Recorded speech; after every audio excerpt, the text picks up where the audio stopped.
So in this tutorial, we want to talk about flex grow. When we talk about flex grow, I give you a very little explanation the other time, right? That it deals with the growth, okay? The growth that you see on a particular item, how far the item can actually grow. So flex grow dictates what amount of the available space inside the flex container the item should take up. But remember, taking up any item should be relative to other items in the container. What do you mean? For example, if there's a write-up, like every item has a write-up, right? Let's say one write-up, one for test has more, a particular item has more tests than the other. Let's say because of the number of tests, it now becomes double. Maybe the test is so big that it's almost bigger than times 2 of the others. If, for example, you now give them a flex grow of say 1 or 2, the one that has more item will still be big. Okay, so the bigness of the flex grow you are giving should be in relative to other items in the container. And flex grow has a default value of 0, while the item can also grow by 1. Okay, so 0 and 1. Now let me just tell you something a little that I will not explain before now. Remember, immediately we turn on flex, let's go back to the parents. Immediately we turn on flex, what do you see? You notice that all the items that line up like a block now immediately turn to flex, and everything now become boxes all in one straight axis, right? Of course. So why was that possible? Because for flex to work, flex always have some item that goes with it. These are, let's go to the parent to explain something. The first one is your flex grow. Flex grow, that's the first one. And this flex grow is always 0. Okay, is 0 in default. Not that you also appear as 0, but the default setting for flex grow is 0. While the next one is flex shrink, and the default setting for flex shrink is 1. Okay, while the last one is flex basis, and the default setting for flex basis is auto. Okay, now let me now remove this display flex and see whether anything will change here. Let me remove display flex, and let's do Ctrl S for save.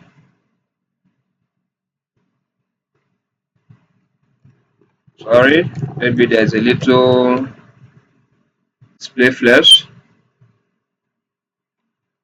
Let's do Ctrl S for save. So if you remove this display flash, right? If you remove this display flash, even though it may appear now, but it's normal, you can toggle it out.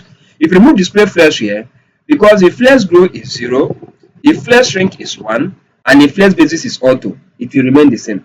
Why will it remain the same? Simply put, immediately you type display flex, this is exactly what your computer or what your Flexbox will do. Immediately he will give flex grow to be 0, flex shrink to be 1, and flex basis to be auto.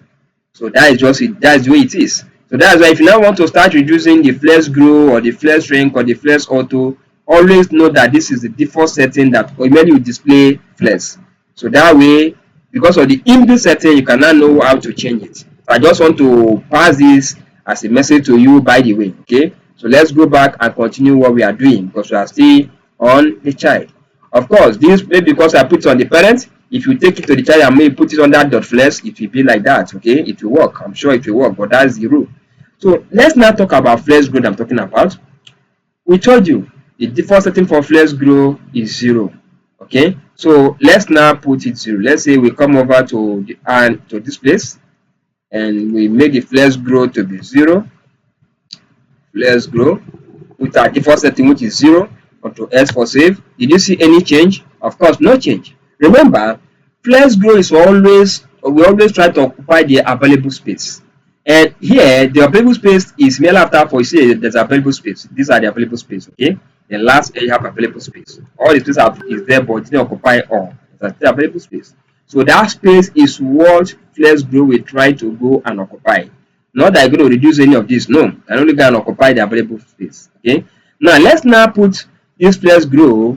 Let's go to number 2, for instance, and I'll make number 2 flex grow to be 1. I'll make it flex grow 1.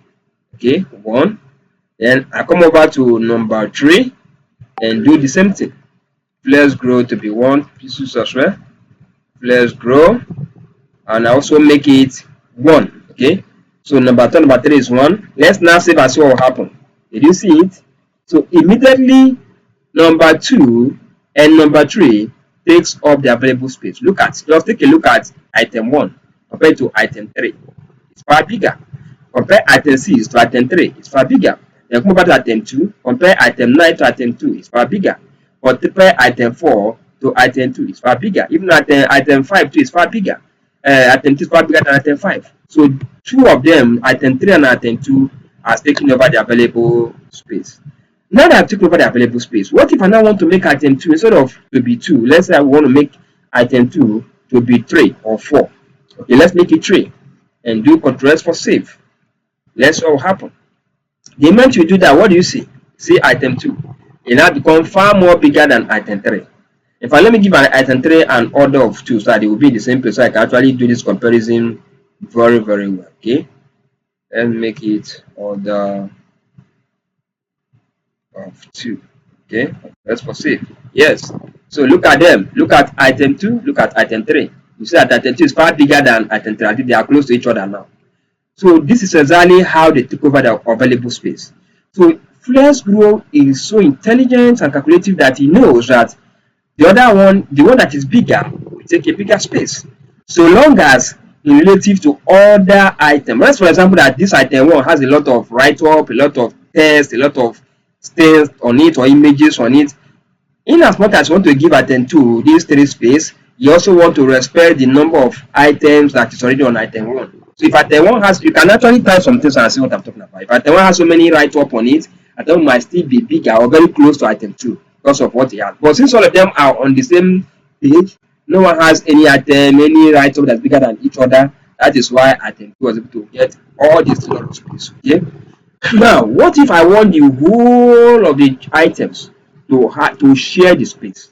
Not just item 2 having bigger space or item 3 and 2 sharing it, but all the items will share it. Remember, why you're learning all this is because sometimes on your browsing journey or your development journey as a web developer, you might see a case where you don't want any space. You want the whole space to be occupied.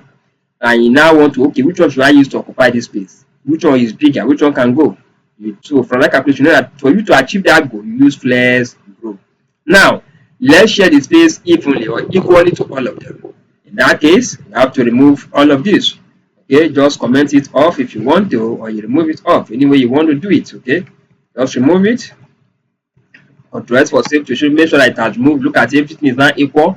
So to now share this available space to all of them, simply come over to your Flex item and with your Flexgrow to be 1.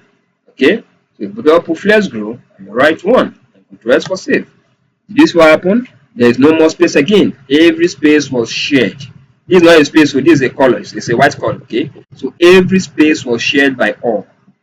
So for now, you know what Flexgrow is all about.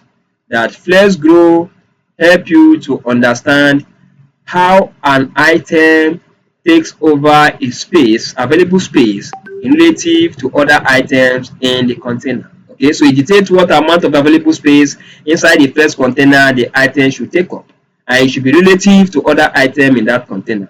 I also told that default value is 0. Under 0, items do not grow. That's why I give you a sample. We did it and it didn't grow anywhere. It remained the same. While Flexgrow value starts from 1, it can go to any number. Okay, and remember it will be relative to what is already available. Thank you. See you in our next class where we take you Flex Shrink.